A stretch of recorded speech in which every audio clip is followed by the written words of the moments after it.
Trinity का acute-VAR relay के बारे में जो कि 3 सिटी रिले है। अपना पावर फैक्टर करेक्शन के लिए अपन यूज़ करते हैं ये, और इसका प्रोग्रामिंग सिर्फ आपको 2 मिनट्स में मैं यहाँ पे करवा दूँगा। तो सबसे पहले आपको अभी प्रोग्रामिंग में जाना पड़ेगा और अपने को सिटी रेशो भी एंटर करना पड़ेगा। तो उसके लिए जो प्रोग्राम वाला जो प्रोग्राम और रन का जो बटन है वो आपको 4 सेकंड प्रेस करके रखना पड़ेगा। अभी आ गया यहाँ पे programming mode press up arrow, यहाँ पे अप एरो प्रेस करने का। अभी जैसा आपको अभी सिटी रेशो हमने जो सेट किया है कंपनी से 525 करके रखा है, लेकिन हो सकता है कि आपके साइट पे 1000 का सिटी हो, 2000 का हो या 100 का हो। तो उसके लिए आपको एक बार एंटर करना है, यहाँ पे पी ब्लिंक होएगा। देन आपको जो भी सिटी रेशो सेट करना है, जैसे मैंने यहाँ पे 500 कर दिया है, ये आपका 500 हो गया है। तो यहाँ पे प्रेस करने के बाद एक बार फिर से उसको सेव करने के लिए एंटर का बटन प्रेस कीजिए। अभी ये प्रेस हो गया। और सेकेंडरी साइट सिटी 5 जो है इनबिल्ट है यहाँ पे।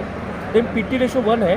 अगर आपको वहाँ पे साइट के जैसे आप एसटी साइट इंस्टॉल करते हो तो यहाँ पीटी रेशो चेंज हो जाएगा। हमारे मैनुअल में वो आपको दिया गया है कि 11 केवी के लिए क्या डालना है, 33 केवी के लिए क्या डालना है। अभी हम आगे बढ़ते हैं। अभी सबसे इम्पोर्टेंट जो है यहाँ पे मोड है।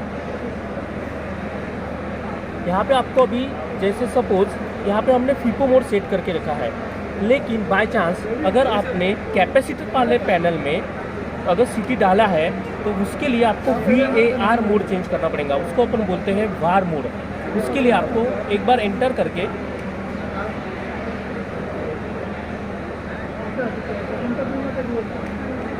यहाँ पे आपको VAR मोड लाना है और उसको सेव करने के लिए फिर से एक बार एंटर प्रेस करना है। अभी अगर आपने कैपेसिटर पैनल में सिटी डाला है तो आपको ये यस करना पड़ेगा। उसके बाद अगर उसका आपको जितने का आपने सिटी डाला है कैपेसिटर पैनल में, जैसे कि आपने 100 का डाला है, 50 का डाला है, 500 का डाला है, तो यहाँ पे आपको वो सिटी का रेशो इसमें एंटर करना पड़ेगा। उसके लिए आपको एक बार फिर से एंटर की दबाना पड़ेगा और देन यहाँ पे आपको बढ़ाना है,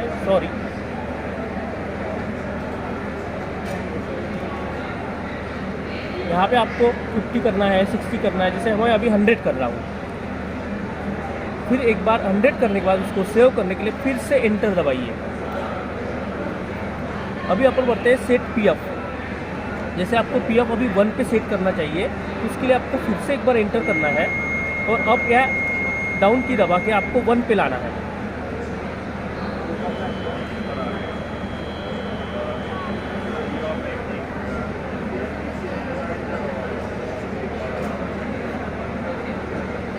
यहाँ पे मैं कुछ चेंजेस कर रहा हूँ अभी।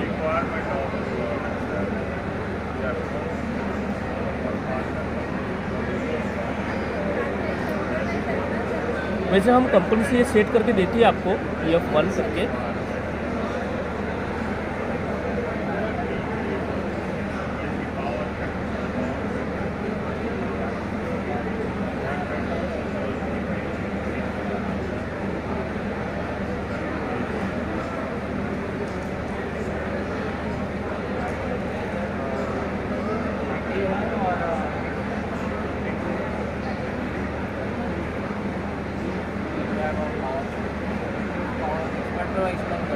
हाँ, तो यहाँ पे PF1 सेट कर दिया है। यहाँ पे एंटर करने का। अभी आपको जैसे आपका कॉन्टैक्ट स्विचिंग है या थायरिस्टर स्विचिंग है, उसके हिसाब से फिर से एंटर करने का। यहाँ पे अगर आपके पास थायरिस्टर लगा है तो आप थायरिस्टर स्विचिंग कर सकते हैं, कॉन्टैक्टर लगा है तो कॉन्टैक्ट स्विचिंग कर सकते हैं। इसको सेव करने के लिए फिर से एंटर करने का। अभी आ गया दोस्तों अभी स्टेजेस कि आपकी कैपेसिटर बैंक की स्टेजेस कितने हैं आपके पास। 6 है, 8 है, मैक्सिमम अपन 16 तक कर सकते हैं। लेकिन यहाँ पे जैसे अपने को 6 चाहिए या 8 चाहिए तो आप फिर से एक बार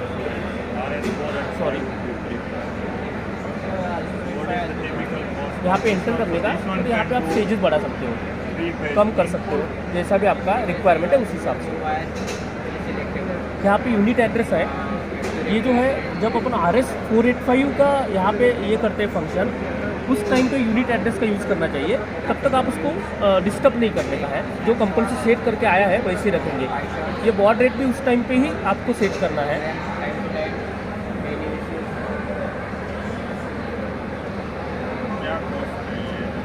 अब ये ऑपरेशन है, ये नॉर्मली रखना है आपको। देन अगर आपको अलार्म मोड चाहिए, अलार्म मोड हमने ये हमारा एक एडवांस फैसिलिटी आपको दिया गया है हमारे एपीएफसी रिले में। जैसा आपका पावर फैक्टर अगर सपोज 1 अपन ने सेट किया है, हर एक क्लाइंट को 0.99 या 1 चाहिए। अगर सपोज आपका पावर फैक्टर 9.5 आता है, 9.4 आता है, 9.2 आता है, तो यहाँ पे जाके ये आपको यहाँ से आपको एक कनेक्शन देना पड़ेगा हुटर के लिए, जो आपको बताएगा कि अलार्म आपका 9.5 है। तो आपको आप एक बार जाके फिर आप अपना सिस्टम चेक कीजिए, जिसमें आप कैपेसिटी चेक कर सकते हो, अदर सेटिंग से चेक कर सकते हो। देन अपन यहाँ पे अलार्म डिले भी है, यानी आप टाइम सेकंड 30 सेकंड तक वो हुटर बजता रहेगा आपका। अब ये स्विचिंग डिले टाइम है, ये हम 60 करके रखते हैं। वैसे आप चाहिए तो उसको थोड़ा फास्ट स्विचिंग करना है आपको, तो 40 तक ला सकते हैं। ये देखिए मैं कर रहा हूँ अभी, ये आ गया आपका 40 सेकंड। फिर से एक बार एंटर कर लेने का। बाकी डैम 5 वो कंपनी सेट आता वैसे ही रखना है। हाँ, अब ये ऑटो सेंस जो होगा, अब ये उस टाइम पे होगा जब आप बाहर मोड करोगे, तो ये क्या करेगा कि अपना कैपेसिटर का जो वैल्यू है अपने मेमोरी में डालेगा और फिर उसके हिसाब से ये वर्किंग करेगा। उस टाइम पे आपको ऑटो सेंस ये पैरामीटर यूज़ करना है।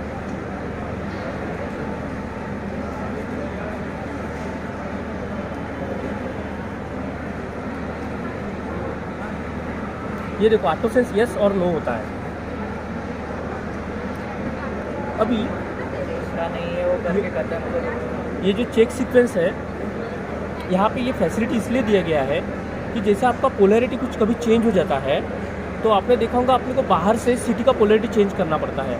लेकिन हमारे रिले में ये फैसिलिटी कि आप अंदर से ही ये बटन जो चेक सीक्वेंस है यहाँ पे आप चेंज कर सकते हो।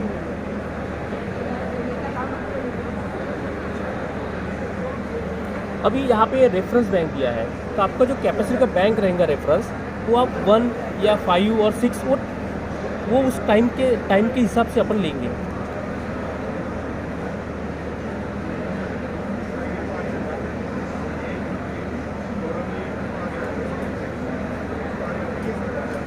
और अगर आपका एंगल कुछ चेंज होता है तो ये चेक सीक्वेंस दिया गया है यहाँ पे यस करने का, तो वो अपने हिसाब से आपका चेक सीक्वेंस अगर गलत हो गया है तो ऑटोमेटिकली ये सेट कर देगा।